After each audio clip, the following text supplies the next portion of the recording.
Bonjour à tous. Aujourd'hui, nous sommes le 27 décembre 2021. C'est l'heure de faire les prévisions d'investissement pour 2022. Je suis d'ailleurs tombé sur le site bfmtv.com qui faisait un article sur les Lego, un investissement plus rentable que l'or. Alors, dans ma tête, je me suis dit, mais oui, les placements atypiques, les placements exotiques, tout ce que les marchés financiers ne pricent pas, il faut tenir compte de la cote de popularité, l'utilité, le nombre d'exemplaires sortis et du coup l'âge du produit. On est sur les Lego, du coup je vais vous parler ici des placements qui en règle générale sont des placements passion.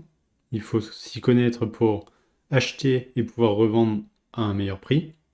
On va parler des Lego, on va parler des crypto-monnaies, des NFT, des bouteilles de vin, de champagne, les voitures de collection, les Youngtimers, l'art, les collections, comme les cartes Pokémon par exemple. On dit toujours dans l'investissement, il faut diversifier ses placements. C'est ce qu'on va faire, c'est ce qu'on va voir. Est-ce que c'est une bonne idée ou pas pour 2022 et les années futures? D'ailleurs, j'en profite pour dire merci à la communauté de me suivre à chaque nouvelle vidéo, les nouveaux arrivants. N'hésitez pas à mettre un petit pouce bleu et je vous ai préparé une nouvelle intro. Donc c'est pour 2022, c'est un cadeau pour vous. Dites-moi ce que vous en pensez.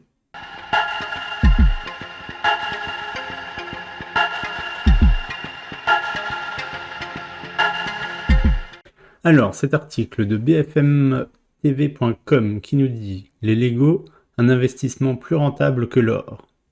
Alors oui, évidemment, on parle de produits sortis en peu d'exemplaires et souvent, du coup, plus fabriqués et d'un certain âge. On parle d'un rendement moyen de l'ensemble des Lego qui sont encore emballés, du coup, en moyenne de 10 à 11% par an. Un rendement plus important que celui des actions, de l'or ou de nombreux objets de collection comme les timbres ou le vin. Oui, alors c'est vrai que je me suis longtemps intéressé au vin, mais moi-même je ne bois pas, je ne suis pas connaisseur en vin, donc c'est pas facile de savoir si c'est mieux d'investir dans un Bordeaux, un Champagne, un Saint-Nicolas de Bourgueil ou je ne sais quoi. Rouge, blanc, rosé. Enfin, rosé, je pense pas que ça prenne beaucoup de valeur, mais je ne sais pas. Je me suis dit, ce serait bien de trouver des investissements dans lesquels moi je comprends et je suis prêt à investir pour pouvoir faire une plus-value du coup dans le futur. Donc ici les Lego. Alors j'y connais rien non plus en Lego, c'est vrai que je suis de base un garçon mais je ne joue pas au Lego, je n'ai jamais joué au Lego. J'étais plus jeux vidéo, alors tout le milieu high-tech, je vais vous parler des NFT et des crypto-monnaies, ça c'est bon, je comprends, c'est intégré, j'ai investi dessus, ce qui m'a permis de faire des belles plus-values en 2021. Et là on parle du coup des Lego qui font des plus-values jusqu'à 600% par an. Donc l'article nous dit quoi? Donc il y a eu une étude, l'auteur de l'étude ont examiné les prix de 2322 ensembles Lego, encore sous emballage d'origine, de 1987 à 2015. Ils ont comparé les données de vente en magasin lors de leur sortie avec des transactions d'enchères en ligne sur le marché de l'occasion. On parle par exemple du site eBay. Les rendements commencent à partir de la deuxième année. Donc on parle d'un lancement à une année A, du coup. 2 ans plus tard, si la production s'est arrêtée, le prix peut commencer à grimper. Alors il faut bien sûr cibler les... Dans l'article, ils disent les numéros à faible tirage, des gros packs ou les tout petits packs, avec des personnages ou des objets rares ou collectionnables, on va dire. Les Lego au rendement les plus élevés sont les ensembles produits il y a 20 à 30 ans. Bah oui, parce que du coup, il y a 20 ou 30 ans, tous les jeux ont été déballés, donc l'emballage d'origine, le blister a été déballé, donc la valeur, bah du coup, il y en a moins sur le marché, du coup, ils valent plus cher. Du coup, j'ai été faire un tour sur le site lego.com ou .fr. Là, sur le site Jouet Club, mais bon, je ne connais pas assez. Il y a des numéros par catégorie. Il y a du Harry Potter, il y a du Star Wars, il y a de la voiture Ferrari. Voilà. Si vous y connaissez, si vous voulez tenter votre chance, mais faut pas ouvrir le paquet. Je sais qu'il y a certains collectionneurs qui achètent 2 fois le même exemplaire, un pour jouer, pour l'ouvrir, pour l'essayer, et l'autre, ils le laissent dans le blister. Surtout dans les jeux vidéo avec des packs collection, packs collector. On part dans d'autres types de collections. Là, on va parler des cartes Pokémon. Avec la carte la plus connue, enfin, pour les connaisseurs, Dracofeu, en premier exemplaire, premier tirage. Voilà la fameuse carte Pokémon Dracofeu qui s'est vendue. Voilà, une carte Pokémon Dracofeu, 220 000 $ pour la carte Dracofeu. Ça, c'était en juin 2021. Ils sont peut-être vendus d'autres depuis, hein, j'ai pas suivi l'actualité. Mais c'est quand même fou pour un morceau de papier rectangulaire qui brille, peut-être même pas d'ailleurs. Du coup, j'ai sorti les miennes pour voir si ça valait un peu de sous. Mais c'est pas la même collection, c'est pas la bonne, voilà, la bonne collection qui vaut des sous.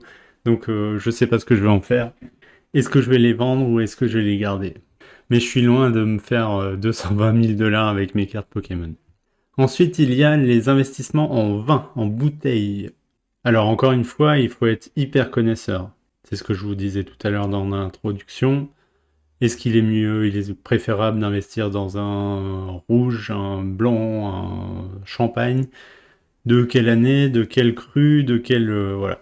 Il faut savoir le nombre d'exemplaires, à qui il a été vendu et quel âge il a. Je vais pas m'attarder sur le sujet, j'y connais rien. Mais c'est peut-être un sujet à creuser si vous y connaissez. Le marché des voitures de collection aussi. Alors là, on part presque sur le marché de l'art, hein, des véhicules presque uniques. On parle d'un marché très petit, très restreint. Là, on parle d'une voiture qui s'est vendue aux enchères. Là, vous voyez en image la Ferrari 250 GTO. 32 millions d'euros vendus. Alors oui, voilà, elle a été pilotée par une seule personne, c'est un seul exemplaire. Elle a été fabriquée par plusieurs préparateurs. Enfin voilà. Encore une fois, les connaisseurs savent. Après, est-ce que le véhicule en lui-même vaut vraiment 32 millions d'euros? Je vous laisse seul juge. On est d'accord. Mais voilà, ça reste un peu comme le marché de l'art. Il y a une cote de popularité. Un peu plus accessible, il y a les Youngtimers, c'est-à-dire les véhicules des années 70, 80, 90, qui commencent à devenir de plus en plus rares, qui vont être amenés à voilà, avoir une cote de popularité, une cote d'Argus un peu plus élevée au fil des années, parce qu'ils deviennent de plus en plus rares. Est-ce le moment d'investir? Alors avec la crise du Covid, je dirais les investissements passion, on le vend en poupe. Le marché des actions a surperformé cette année. Les marchés immobiliers a explosé cette année. Et le marché des automobiles de collection, je pense qu'il a bien vécu aussi cette année. Parce que voilà, c'est un investissement, mais on peut s'en servir, on peut voilà, faire du loisir avec, en profiter un minimum. C'est peut-être une partie à creuser pour 2022 et les années à venir. On va passer dans la partie high-tech, où là je suis un peu plus connaisseur, on va dire. Là je vais vous parler des NFT, les CryptoPunks. Alors, les NFT, je vous en ai déjà parlé, c'est des non-fungible tokens, donc des jetons non fongibles qui, en gros ça veut dire, c'est un jeton qu'on peut pas changer. Une carte, enfin là c'est digital, ça reste des images, on est d'accord, comme des gifs animés ou des tableaux d'art, si vous voulez, et on sait qu'il y a X exemplaires, 1000, 2000, 5000, 10 000. Et là, en l'occurrence, les CryptoPunks, je crois qu'il y en a 10 000 exemplaires. Alors vous pouvez les voir ici affichés à l'écran, ils sont moches, ils sont pixelisés, on est d'accord. Mais ça reste de l'art, voilà. On sait qu'il y en aura jamais plus que... Voilà, les CryptoPunks sont des images 8 bits limitées à 10 000 unités et vendues à prix d'or. Alors à l'origine, ça coûtait pas le prix d'or, mais du coup, les prix se sont envolés Et même du coup, le grand acteur financier Visa, donc qui propose des cartes de paiement, tout le monde a à peu près une Visa ou une Mastercard, ils se sont achetés un CryptoPunks, 150 000 $. Le voilà à l'image à l'écran ici. Vous voyez, cette image est horrible, mais ils l'ont acheté 150 000 $. Certains achètent une maison à ce prix-là, certains achètent des voitures à ce prix-là. Hein. Et là, ça reste une image. On peut rien en faire, mais c'est une image unique. La question c'est, est-ce qu'on peut aujourd'hui acheter encore un CryptoPunks et pouvoir le revendre dans 1, 2, 5 ans, 10 ans, plus cher que ce qu'on a acheté aujourd'hui? Bon, faut avoir 150 000 € à mettre dans une image numérique, sans la perdre, parce que vous avez perdu votre clé privée, votre coffre-fort numérique. Hein? Bon, c'est comme tout, hein, la voiture de collection, elle peut aussi tomber en panne, elle peut brûler, enfin, c'est comme tout investissement, on est d'accord. Donc on rebondit sur les crypto-monnaies, qui sont finalement, voilà, certains diront, c'est un peu comme des actions, c'est la valorisation d'un système, d'une blockchain, d'un réseau, ou juste la vente de jetons. Que le Bitcoin, au final, c'est ça. On sait justement qu'il y a 21 millions de Bitcoin à terme. Il y en a pas, aujourd'hui, il n'y en a pas 21 millions, il y en a un peu moins. Il y en a petit à petit qui sont créés chaque jour, chaque mois. Mais du coup, la masse de personnes qui détiennent du Bitcoin estiment pouvoir avoir confiance avec l'autre et échanger du Bitcoin, de la valeur, à hauteur de, aujourd'hui, on est à 45 000 €. Le Bitcoin, bon bah ok. Et tout le monde s'accorde à dire qu'un Bitcoin, ça vaut 45 000 € aujourd'hui, le 27 décembre 2021.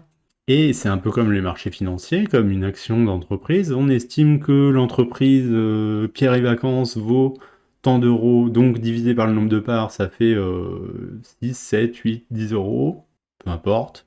Est-ce que c'est rentable à l'avenir? Est-ce qu'on a confiance en cette valeur dans le style de management? Ben là, c'est pareil. Est-ce qu'on a confiance en ce réseau? Est-ce qu'on pense qu'il va y avoir un avenir? Donc, vu la valorisation, je pense qu'il y a un nombre d'acteurs énorme qui s'accordent à dire que il y a un avenir pour ce Bitcoin. Je parle du Bitcoin, mais il y a d'autres crypto-monnaies. Hein. Il y a l'Ethereum, il y a le XRP, il y a le Dogecoin. Voilà, si on creuse un peu, il y en a des dizaines et des dizaines et des milliers.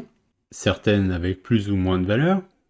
Certaines avec plus ou moins de nombre d'exemplaires de jetons. Et du coup, on s'accorde à dire, sur chaque jeton, chaque blockchain, chaque réseau, ok, on est d'accord pour qu'un Ethereum, par exemple, aujourd'hui, vale 4000 $.